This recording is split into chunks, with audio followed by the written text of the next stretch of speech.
السلام علیکم۔ نحو کا مختصر مگر جامع کورس۔ اگر آپ مدرسے کے طالب علم ہیں اور عربی سیکھ نہیں رہے لیکن آپ کو عربی کے بارے میں جاننے کا شوق ہے تو یہ کورس آپ کے لیے ہے۔ اگر آپ عربی زبان سے معمولی سی بھی واقفیت نہیں رکھتے تو یہ کورس آپ کے لیے ہے۔ یہ کورس ان تمام لوگوں کے لیے ہے جو عربی سیکھنا چاہتے ہیں لیکن محنت سے یا بہت زیادہ وقت دینے سے معذور ہیں۔ یہ کورس اس طرح ترتیب دیا گیا ہے کہ آپ نحو سے واقفیت بھی پیدا کر لیں اور آپ کو کوئی مجبوری یا بوجھ بھی محسوس نہ ہو۔ یہ عربی زبان سیکھنے میں آپ کے شوق کو پروان چڑھانے کی نیت سے کے حوالے سے ترتیب دیا گیا ہے۔ اس میں مختصر سا تعارف ہے ان تمام ابواب کا، ان تمام اسباق کا جو نحو پڑھتے ہوئے ہمیں دیکھنا پڑتے ہیں۔ سبق نمبر 1، نحو کیا ہے؟ نحو وہ علم ہے جس کے ذریعے عربی جملوں میں الفاظ کی آخری حرکات، اعراب اور ان کے باہمی تعلق کو پہچانا جاتا ہے۔ مثال کے طور پر جاء زید، زائدن، رأیت زائدہ، مررت بزائد۔ اب آپ دیکھتے ہیں کہ تینوں مثالوں میں زائد کے اوپر اعراب مختلف ہیں۔ تنوین ہے لیکن پہلے پیش ہے، پھر زبر ہے اور پھر زیر ہے۔ جاء زائدن، رأیت زائدہ، مررت بزائد۔ تو یہ اعراب میں تبدیلی کیوں آئی؟ یہ نحو کا ایک خاص موضوع ہے۔ نحو پڑھتے ہوئے آپ کو ان چیزوں سے واقفیت ملتی ہے اور پھر جب آپ قرآن پاک اور احادیث مبارکہ کا مطالعہ کرتے ہیں تو آپ کو اعراب کی یہ تبدیلی سمجھ آتی ہے اور آپ کسی حد تک ان کا مفہوم سمجھنے میں اور ترجمہ کرنے میں کامیاب ہو جاتے ہیں۔ میں یہاں ان باتوں کو ایکسپلین نہیں کروں گا، میں بھی سرسری سا بیان کر کے آگے بڑھ جاؤں گا۔ صرف پوائنٹ آؤٹ کروں گا کہ آپ ان چیزوں کو نوٹ کریں۔ سبق نمبر 2، کلمہ کی اقسام۔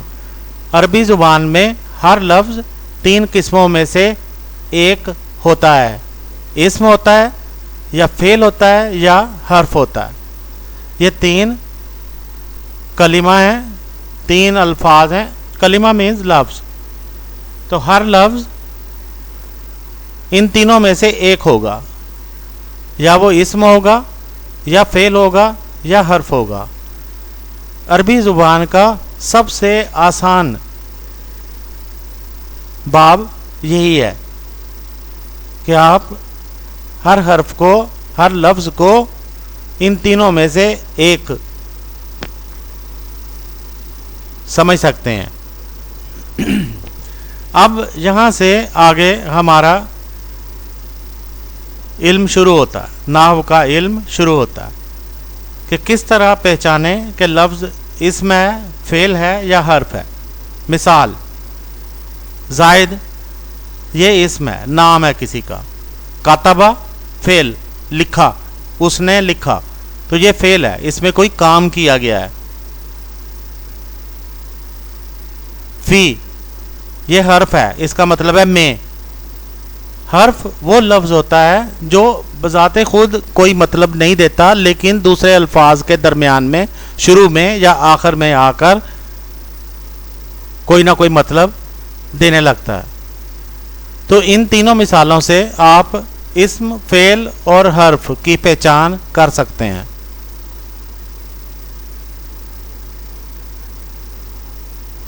سبق نمبر 3، جملے کی اقسام. جملہ اسمیہ، جملہ فعلیہ. جملے کی دو اقسام ہیں، جملہ اسمیہ، جملہ فعلیہ.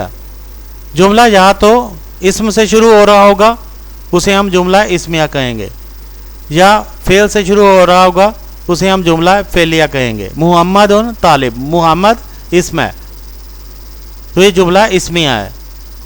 جملہ فعلیہ کاتبہ طالب، طالب علم نے لکھا. کاتبہ فعل ہے تو یہ جملہ فعلیہ ہے. تو اس طرح ہم نے دیکھا کہ اس باب میں، اس سبق میں جملوں کی دو اقسام، جملہ اسمیہ اور جملہ فعلیہ. اگر جملہ اسم سے شروع ہو رہا ہو تو وہ جملہ اسمیہ ہے، اگر جملہ فعل سے شروع ہو رہا ہو تو جملہ فعلیہ ہے. سبق نمبر 4، مبتدا اور خبر. جملہ اسمیہ دو حصوں پر مشتمل ہوتا ہے. اب جملہ اسمیہ کی آگے ایکسپلینیشن. مثال جملہ اسمیہ آپ نے پڑھا کہ جو اسم سے شروع ہوتا ہے وہ جملہ اسمیہ ہے. اب جملہ اسمیہ کے دو حصے ہیں، جس کے متعلق بات کی جائے اسے مبتدا کہتے ہیں، جس کے متعلق بات کی جائے، اور جو بات بتائی جائے اسے خبر کہتے ہیں. مثال اللہ غفور، اللہ کے بارے میں بات کی جا رہی ہے کہ اللہ کون ہے، کیا ہے، مبتدا ہے، اور جو بات بتائی جا رہی ہے کہ وہ کون ہے، وہ غفور ہے، تو یہ خبر ہے. البیت کبیر، البیت مبتدا ہے اور کبیر خبر ہے. تو جملہ اسمیہ کو غور سے سن لیں کہ جملہ اسمیہ دو حصوں پر مشتمل ہوتا ہے. اس میں ایک حصہ مبتدا ہوتا ہے اور دوسرا خبر ہوتا ہے. تو مبتدا کیا ہوتا ہے؟ جس کے بارے میں بات کی جا رہی ہو، اور خبر کیا ہوتا ہے؟ جو بات کی جا رہی ہے. سبق نمبر 5، فعل، فاعل اور مفعول. فعل کوئی کام، کوئی ایکشن، کوئی چیز، کوئی کام، جیسے کھانا، پینا، جانا، سونا، یہ سارے کام ہیں.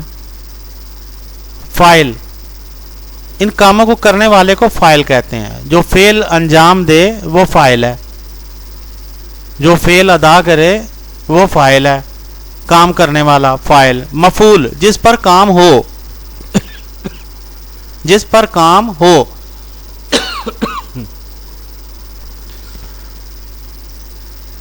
وہ مفعول ہے.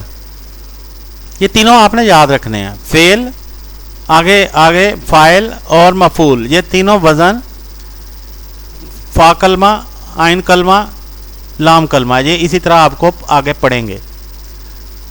فعل میں یہ 3 کلمے ہیں، 3 حرف ہیں، تو اسے فا کلمہ کہتے ہیں، عین کلمہ کہتے ہیں اور لام کلمہ کہتے ہیں. جب آپ ثلاثی مجرد پڑھیں گے، افعال پڑھیں گے مختلف، وربز، اگر آپ کو انگلش آتی ہو تو آپ یہ دیکھتے ہیں، اگر آپ وربز پڑھیں گے، اگر آپ افعال پڑھیں گے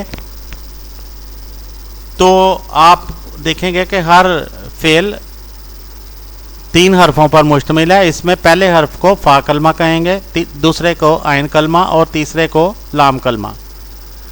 تو اسی طرح فاعل اس فعل کو ادا کرنے والا، اور مفعول جس پر وہ ادا کیا جائے. مثال دیکھیں، کتب زاہد الدرس، زاہد الدرس، آپ نے دیکھا ہوگا نون چھوٹی سی لگائی جاتی ہے بعض دفعہ. کتبہ یہ فعل ہے, لکھا. زائدن زائد نے کیا لکھا؟ درس, سبق لکھا. تو اس میں فعل ہے کاتبہ, فاعل لکھنے والا کون ہے؟ زائد, اور مفعول کیا ہے؟ درس, جس پر کام ہوا ہے, جو لکھا ہے. تو اس مثال سے آپ سمجھ سکتے ہیں کہ فعل, فاعل اور مفعول کا آپس میں کیا رشتہ ہے اور انہیں کس طرح پہچانتے ہیں. جہاں یہ بات کرتا چلو کہ فاعل کے اوپر پیش ہوتی ہے یا تنوین, جس طرح یہ ہے دو پیش, اور مفعول کے اوپر زبر ہوتی ہے. مفعول کے اوپر زبر ہوتی ہے. یہ ہمیشہ آپ نے یاد رکھنا ہے کہ جب بھی کوئی لفظ فاعل کے طور پر استعمال ہو رہا ہوگا, اسم فاعل کے طور پر استعمال ہو رہا ہوگا, تو اس پہ پیش ہوگی, اور جب کوئی اسم مفعول کے طور پر استعمال ہو رہا ہوگا تو اس کے اوپر زبر ہوگی. سبق نمبر 6, معرفہ اور نکرہ. معرفہ کیا ہوتی ہے؟ مخصوص چیز, کوئی خاص چیز, جیسے الکتاب, ہاذا, محمد, یہ سارے معرفہ ہیں. نکرہ کیا ہے؟ غیر محسوس چیز جو مخصوص نہ ہو. کتاب, رجل, عام آدمی, عام کتاب, بیت, عام گھر.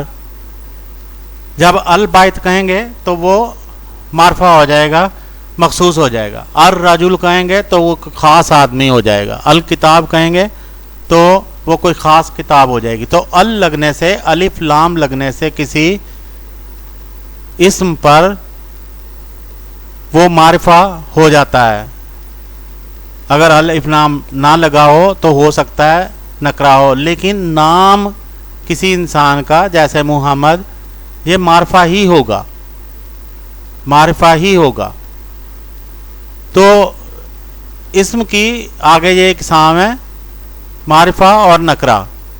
تو یہ آپ نے پہلے پڑھا تھا اسم کے بارے میں, تو اب آپ ان کی اقسام پڑھ رہے ہیں.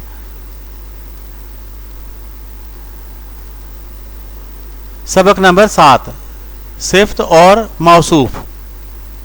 صفت اپنے موصوف کے مطابق ہوتی ہے. مثال, الرجل الصالح, اگر رجل کے اوپر الف لام لگا ہوا ہے تو صالح کے اوپر بھی الف لام لگے گا.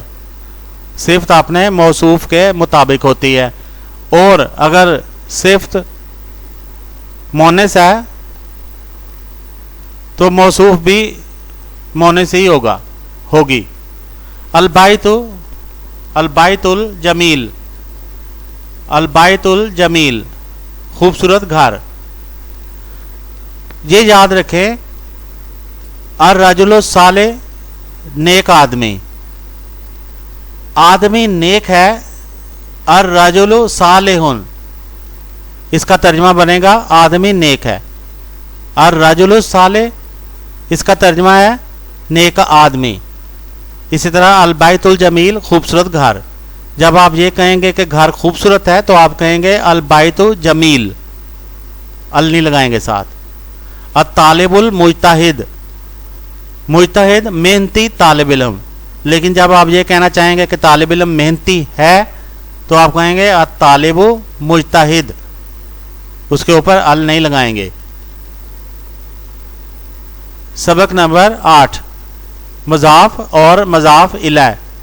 دو اسم جب ملکیت یا تعلق ظاہر کریں گے, دو اسم ہوں گے لیکن ملکیت یا تعلق ظاہر کریں گے. مثال, کتاب الطالب, طالب علم کی کتاب, کی کتاب. تو کی سے تعلق واضح ہوتا ہے, کس کی کتاب ہے؟ طالب علم کی. تو اسے مضاف اور مضاف الیہ کہتے ہیں. بیت زائدین, زائد کا گھر. دو زیر کیوں آئی ہے؟ کیونکہ اس کے ساتھ ال نہیں لگا ہوا, نام ہے, اس کے ساتھ ال نہیں لگا ہوا. باب المسجدی, دال کے نیچے زیر ہے, ال لگنے کی وجہ سے دال کے نیچے زیر ہے، دو زیر نہیں ہے. ال والے لفظوں کے پیچھے دو زیر نہیں آئیں گی.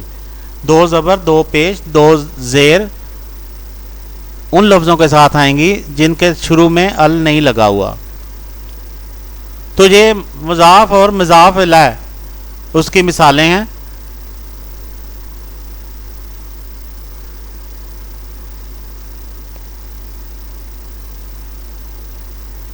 سبق نمبر 9، جار اور مجرور. مشہور حروف جر، جار اور مجرور، زیر جن کی وجہ سے زیر آتی ہے آگے لفظوں پر. بسم اللہ الرحمن الرحیم، بے کی وجہ سے، بے حروف جر میں سے ہے، اس کی وجہ سے میم کے نیچے بھی زیر ہے، اللہ کی ہے کے نیچے بھی زیر ہے، اور رحمان کی نون کے نیچے بھی زیر ہے، اور رحیم کی میم کے نیچے بھی زیر ہے. یہ بے کی وجہ سے ہے.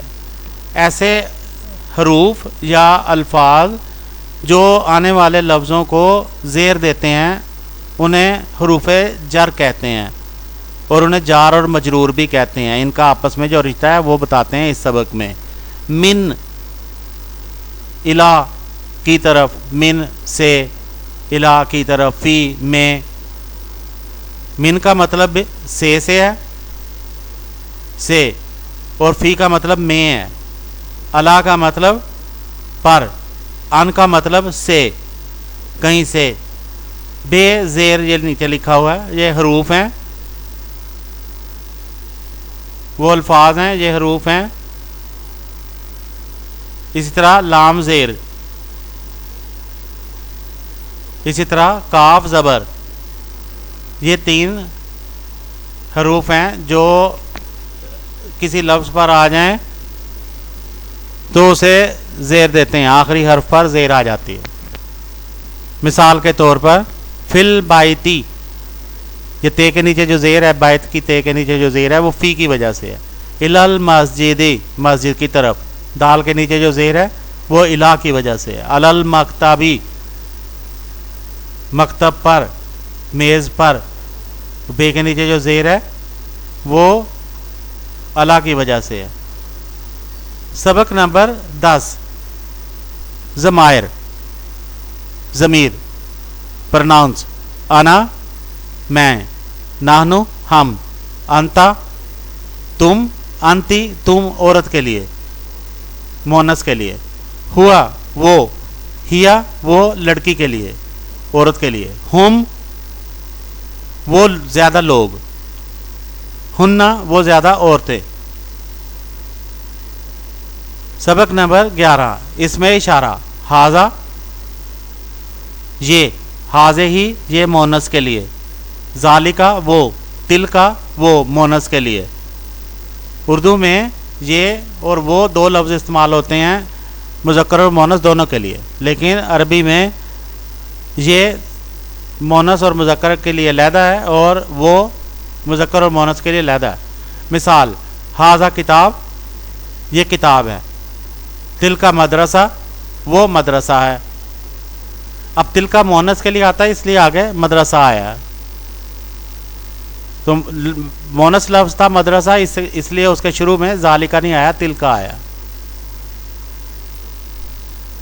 سبق نمبر 12، اس میں موصول. الذی جو، یہ مذکر کے لیے آتا ہے. اللاتی اس کا بھی مطلب جو ہوتا ہے، جو آدمی، جو شخص، جو عورت، یہ والا جو. تو اللاتی جو عورت کے لیے آتا ہے. اللہ زینا یہ پلورل ہے، اللہ زی کی جمع ہے اور یہ مذکر کے لیے آتی ہے، مذکر زیادہ لوگ ہوں جو. مثال، جاء الرجل الذی ناجح،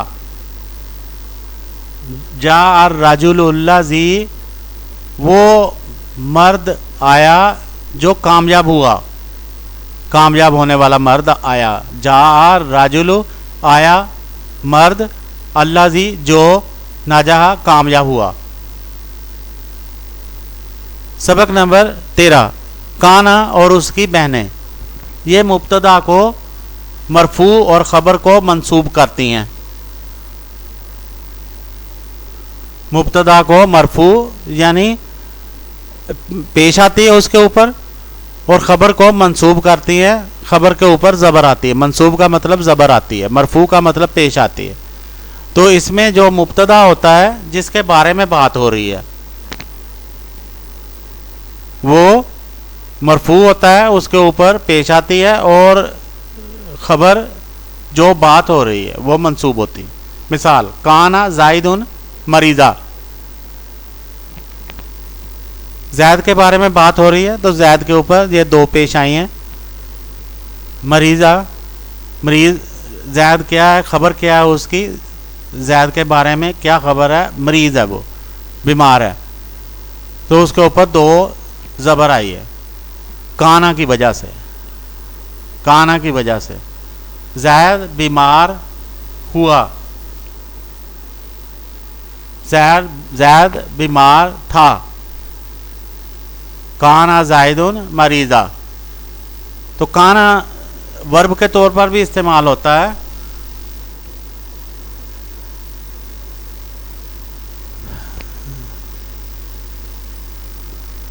اصبح الجو باردہ، اصبح الجو، جو کے اوپر پیش ہے، باردہ ٹھنڈ، سرد، تو موسم سرد ہو گیا. الجو موسم سرد ہو گیا، باردہ سرد، تو اس کے اوپر دال کے اوپر دو زبر آئی ہے. اصبح ہو گیا. لائسا طالب غائبہ، طالب علم غائب نہیں تھا، لائسا نہیں تھا. تو یہ تینوں آپ نے یاد رکھنی ہے، کانا، اصبح اور لائسا. یہ اپنے بعد آنے والی خبر کو جو بات ہوتی ہے، مبتدا اور خبر، مبتدا جس کے بارے میں بات ہو اور جو بات ہو اسے خبر کہتے ہیں. تو ان پر یہ اپنے آنے والی خبر پر دو زبر ڈالتے ہیں. سبق نمبر 14 انا اور اس کی بہنیں، یعنی انا جیسے دوسرے جو الفاظ ہیں یہ اسم کو منصوب اور خبر کو مرفوع کرتی ہیں. انا کی وجہ سے اسم منصوب ہو جاتا ہے، اس کے اوپر زبر آ جاتی ہے، اور خبر کے اوپر پیش آ جاتی ہے. کانا میں اسم کے اوپر، مبتدا کے اوپر پیش آتی تھی اور خبر کے اوپر زبر آتی تھی. لیکن انا اور اس کی بہنوں کی وجہ سے اسم کے اوپر زبر آئے گی اور خبر کے اوپر پیش آئے گی. جیسے ان اللہ غفور، انا کی وجہ سے اللہ پر ہے پر زبر ہے، ان اللہ، انا کی وجہ سے ہے. غفور، آگے جو رے کے اوپر دو پیش آ رہی ہے یہ مرفوع ہے، یہ خبر ہے کہ اللہ غفور ہے، بے شک اللہ تعالیٰ غفور ہے. تو انا کا مطلب بے شک ترجمہ کرتے ہیں. تو غفور خبر کو کہتے ہیں، اللہ مبتدا ہے، اسم ہے، اور غفور خبر ہے، تو خبر مرفوع ہوتی ہے انا کی وجہ سے. ان العلم نور، علم نور ہے، بے شک علم نور ہے. تو علم کے اوپر میم کے اوپر زبر آئی ہے اور نور کے اوپر دو پیش آئی ہے. لیکن یہ بھی انا کی اخوات میں شامل ہے. انا کی اور بھی اخوات ہیں، کانا کی اور بھی اخوات ہیں، لیکن آپ کو یہاں یہ دو تین ہی بتائی جا رہی ہیں تاکہ آپ اس چیپٹر کو ذہن میں رکھیں، اور جب کبھی آپ کو انا اور کانا کی مزید اخوات، مزید بہنیں لکھنے پڑھنے کا موقع ملے گا تو آپ انہیں سمجھ جائیں گے. ابھی آپ نے یہ چیپٹر غور سے پڑھا ہوگا تو آپ یہ سمجھ جائیں گے. تو یہ عربی جنہوں نے شروع میں قاعدہ لکھا، جنہوں نے شروع میں آج سے 1500 سال پہلے جنہوں نے عربی زبان سکھانی شروع کی، پڑھانی شروع کی، یہ ان لوگوں نے، ان گرامر جاننے والوں نے یہ انا و اخواتہا، کانا و اخواتہا، یہ ان لوگوں نے لکھا اور آج تک ایسے ہی چلتا آ رہا ہے.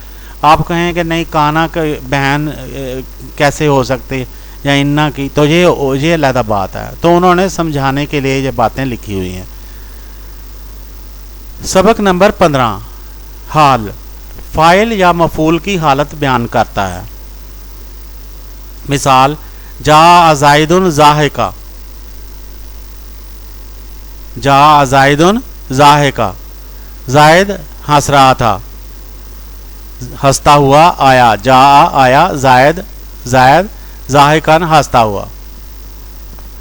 رأیت الطفل باکیا، میں نے دیکھا، رأیت میں نے دیکھا، طفل بچے کو، باکیا روتا ہوا. تو یہ حالت بیان کرتا ہے کہ کیسی حالت فاعل یا مفعول کی دیکھی. تو یہ جا فاعل ہے، رأیت طفل یہ مفعول ہے، طفل یہاں مفعول ہے. اور کیوں مفعول ہے؟ دیکھنے والا رأیت میں ہوں. پیش کی وجہ سے یہ پتہ لگتا ہے جب آپ یہ پڑھیں گے آگے رأیت تو اس کا مطلب ہے میں نے دیکھا. تے کی وجہ سے اندازہ ہوتا ہے کہ یہ اس کا مطلب ہے میں نے دیکھا. تو اگر رائتا ہوتا تو تو نے دیکھا، رائتی ہوتا تو تم عورت نے دیکھا. تو رأیت الطفل، طفل جو ہے اس کے اوپر زبر بھی آ رہی ہے تو یہ مفعول ہے. اور جاء زید اس میں یہ آیا زائد فاعل ہے. تو ان کی حالت کیا ہے؟ زید کی حالت ہے کہ وہ ہنستا ہوا آیا، اور طفل کی حالت یہ ہے کہ وہ روتا ہوا میں نے دیکھا. سبق نمبر 16 تمجیز، جسے ہم تمیز کہتے ہیں، یہ اصل لفظ ہے تمجیز، ابہام دور کرتا ہے. مثال اشترائت 20 کتابہ، میں نے خریدیں، اشترائت میں نے خریدیں، 20 کتابہ 20 کتابیں. یہ 20 کیوں نہیں ہے؟ کیونکہ یہ مفعول ہے. کتابہ یہ بھی مفعول ہے، تو اس لیے یہ دونوں زبر کے ساتھ آ رہے ہیں. تو آپ یہ آگے دیکھیں گے بھی کہ جب گنتی کے الفاظ آتے ہیں تو اس کے ساتھ گنتی والے جو الفاظ آتے ہیں اس کے ساتھ اس طرح 2 زبر والے الفاظ آتے ہیں، اسم آتے ہیں. زائد اکثر علم، زائد علم میں زیادہ ہے. تو ابہام دور کرتا ہے تمجیز. اس سبق میں تمجیز کا کیا مطلب ہے؟ یہ نحو کا ایک باب ہے اور اس میں چیزیں واضح ہوتی ہیں. سبق نمبر 17 استثناء مشہور حرف الا سوائے. مثال جاءت الطلاب الا زائدہ، سارے طالب علم آئے سوائے زائد کے. تو الا کے بعد جو زائد ہے اس کے اوپر 2 زبر آ رہی ہے. استثناء والے حروف پر 2 زبر آتی. ندا حرف ندا، بلانے والے جو الفاظ ہیں وہ بھی اپنے بعد والے حرف کو زبر دیتے ہیں. یا یہ بلانے والا لفظ ہے. مثال ہے یا محمد، یا محمد. اب اس میں وہ پیش آ رہی ہے محمد پر، لیکن جب وہ آئے گا یا صاحب الجمالی،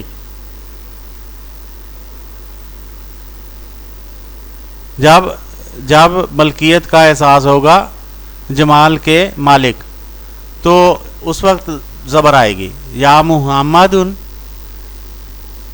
یہ پیش آ رہی ہے. یا آخی اے میرے بھائی. سبق نمبر 19 مفعول فی ظرف زمان یا مکان. جلستو صباحا، جلستو صباحا میں بیٹھا صبح کے وقت. وقفتو امام البیت میں گھر کے سامنے کھڑا ہوا. امام کا مطلب ہے سامنے، سامنے کھڑا ہوا. تو زمان و مکان کے میں یہ 2 زبر اور اس طرح یہ جو امام میم کے اوپر زبر ہے اور آگے بائت تے ہے، تے کے نیچے زیر ہے. تو اس طرح یہ الفاظ مفعول فی ظرف کے باب میں یہ آتے ہیں.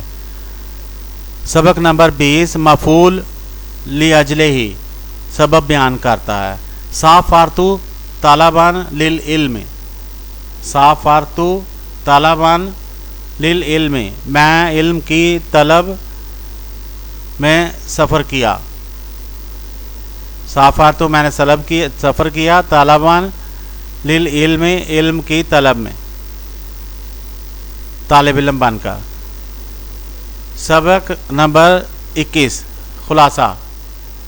تو ہر عربی جملہ چند بنیادی ارکان پر مشتمل ہوتا ہے.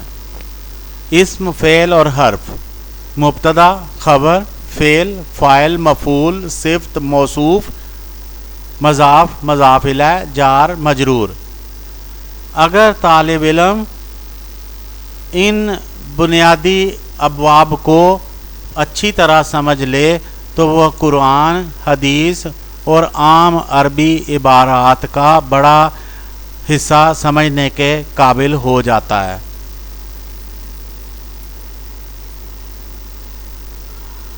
آپ کا بہت بہت شکریہ. اللہ حافظ.